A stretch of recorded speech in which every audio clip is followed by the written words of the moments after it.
Jesti? Ajmo. Pa kupi karte, bravo. Aha.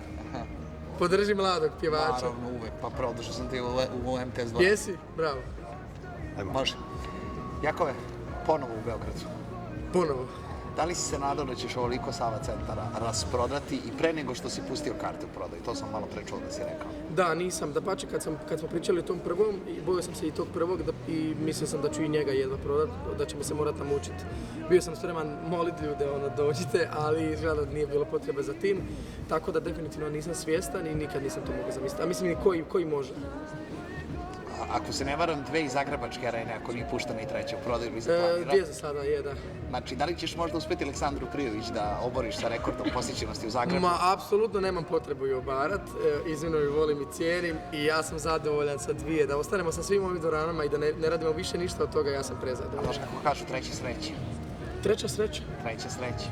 Pa zato ovde 6. Vidjet ćemo. Jel' tako? Se Pa, ne varam, 3 6. puta 2. 3 sreće puta 2. 3 puta 2, da. 6. Reci ti meni, ko ti se javio sve kad si objavio pesmu poslednju koja je postala mega ultra popularni hit? Ja mislim da više niko ne zna ako nije čuo. Od pjevača? Da. Stariji. Niko. Niko. Pa nije niko. Stvarno? Pa da. Ni Čola, ni Prijovićka, ni Milica Pavlovića. Ne, javio mi se samo Filip od Aleksandra i pohvalio mi pjesmu. I on mi je uvijek bio podrška od starta, a ostalih mi niko nije poslao.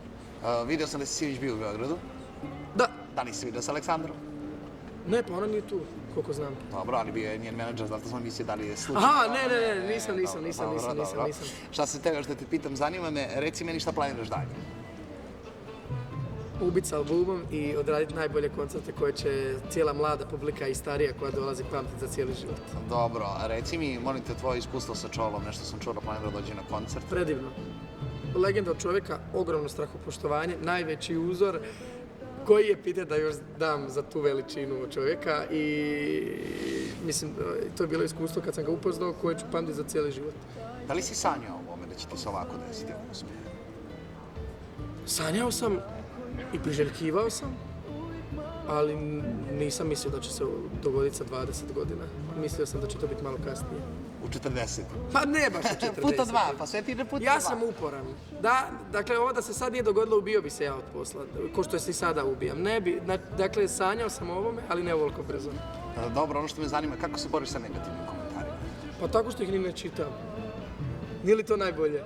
Stvarno ih ne čitam i ne znam ni što se događa, ni ko komentira me, ništa ne znam. A eto, recimo, najveće zvezde su te pohvalile, ali također jedna zvezda iz Srbije, Jelena Kleuša, te često kritikuje. Ajmo sledeće pitanje. Dobro, izvini, kada si posljednji put rekao ja te volim? Ja volim, izvini. Jučer mami svojoj. Aj, sad mami. Mami, jesam, majke mi. Pa mamu volim.